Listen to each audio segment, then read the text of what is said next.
Assalamu alaikum wa rahmatullahi wa barakatuh. Allahumma arina al-haqqa haqqan warzuqna ittiba'ahu wa arina al-batila batilan warzuqna ijtinaba. Allahumma ighfir lana warhamna warda 'anna wa taqabbal minna wa adkhilna al-jannata wa najjina min an-nar wa aslih lana sha'nana kullahu. Today inshallah we'll recite Hadith 5233. One Usama bin Zaid radiyallahu ta'ala anhu qala Rasulullah sallallahu alayhi wa sallam qumtu ala babil jannati fakana 'ammatu من دخلها المساكين وأصحاب الجد محبوسون غير أن أصحاب النار قد أمر بهم إلى النار وقمت على باب النار فإذا عمات من دخلها النساء. متفق عليه. Very beautiful and important hadith for our sisters. This hadith is reported by Usama bin Zayd radiyallahu ta'ala anhu that he said Rasulullah says when he went for Miraj and he was on the door of Jannah, he has seen mostly in the Jannah people who are masakin and people who are very well off and very wealthy. They have been held back. So the exegetes have said that people who are sort of not very wealthy in this dunya, people who are destitute and masakin, because they will not have any accountability for whatever they have in this dunya, and they will go in Jannah quicker. And people who have big accounts and big bank balance and they have a lot of money, they will be held back because they may have to give the accountability that how they earn and how they spend. And then Rasulullah says that also that people in fire were the non-believers. Then Rasulullah says that when he was just close at the door of the Jahannam, then he has seen majority in the Jahannam were women. So this is a very important hadith, and the exegetes have mentioned three things that is the reason for it. That number one is that even the believing women which are not able to restrict or apprehend or account these actions, then that's why they have this possibility.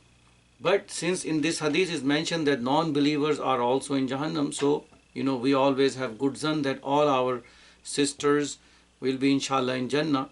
But there are three things which needs to be highlighted in this hadith. Number one is that the natural monthly periods when they have, if they don't keep a very strict account on it and they lose the salah, although the salah is obligated to be done, but as the period start, they don't have any accountability and they let the salah go and they're never able to do it later on. So that's a very important accountability, that they need to make a very strict account when their specific time starts and when the specific time ends, so they can keep an account of their salah.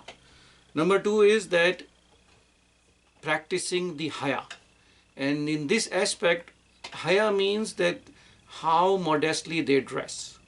Most of the women, even they don't care about it, that how they dress, how they go out, meaning women by itself is created by Allah subhanahu wa ta'ala to be protected, to make sure that they are the one who should remain in the house and take care of the issues that is in the house and provide the atmosphere in the house as much pleasant and beautiful and homecoming as possible for everyone. But if they have to go out and if they do not practice the modesty, and especially in their dressings, then that's another thing that can cause them significant amount of harm in hereafter. And the third thing is that the disease has mentioned is unthankfulness. Women are relationship with their husbands.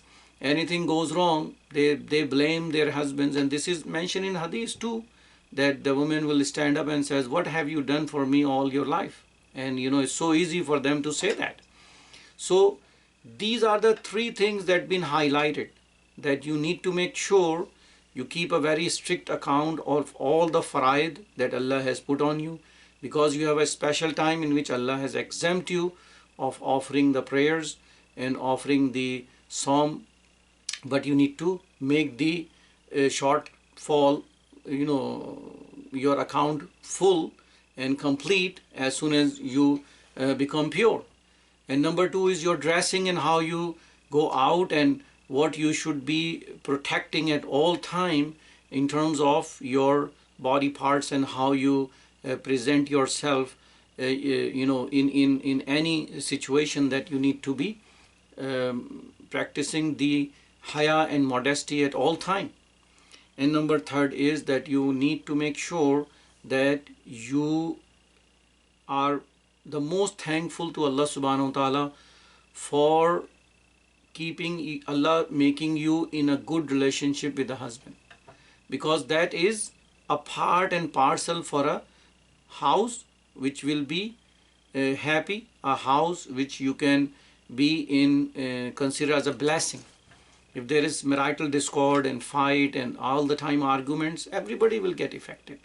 So we pray to Allah subhanahu wa ta'ala that Allah subhanahu wa ta'ala protect all of us from the any torment and give us the strength and guidance that we follow our beloved messenger Muhammad Rasulullah sallallahu alaihi wasallam. Wa akhiru da'wana alhamdulillahi rabbil alamin.